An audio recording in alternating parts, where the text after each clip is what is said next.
السلام عليكم ورحمة الله تعالى وبركاته. كيف الحال والأحوال إلى جميع إخواننا العرب والمسلمين؟ كالعادة والعوايد كما نقولوا في الجزائر عندنا. أنا الآن في مكان العمل. والله ما حبيت ندير واحد تعليق، يعني تعقيب ولوم، وحبيت نفهم واحد الأمر، واحد النقطة فقط.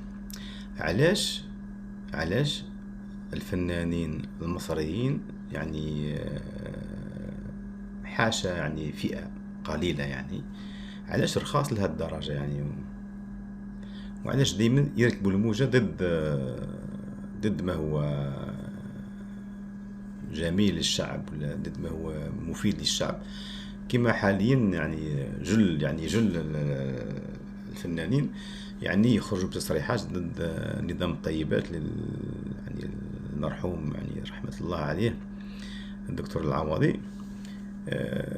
علاش راكم كونتر، راكم ضد النظام هذا، هو نظام غذائي، السيد هذا الانسان الطبيب هذا ما قالش، ما عطاناش دواء، ما دارش حشائش ولا حشايش ولا شيبا ولا ما دار والو. هو قال تفقدوا ما تأكلون، فهمت علي؟ منع نوع من المأكولات، وسمح بنوع من المأكولات، نظام غذائي.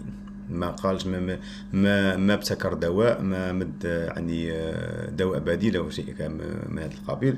والناس مشات عليه. انا واحد من الناس، انا شخصيا مشيت على هذا النظام من قبل ما اسمع بالعوضي. خلاص هذا، ونهار سمعته تأكدت النتائج اللي أنا شخصيا عشتها.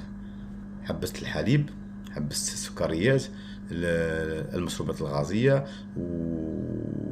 واللحوم البيضاء، والبيض نقصت فيه، نقصت بزاف حتى ماشي بنحبسهم، والحمد لله، والله الحمد لله نعمة.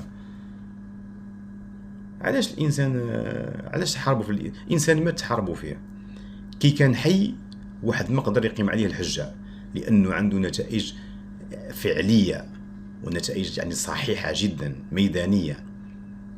وما نظنش كان كاين واحد من المرضى اشتكى عليه. ما كاش اللي اشتكى على العوضي. خلاص، اللي اشتكى عليه هما زملاء الأطباء الضعفاء الفقراء هنا. ودوك جاو نخرجوا لنا الفنانين المصريين، حدث ولا حرج.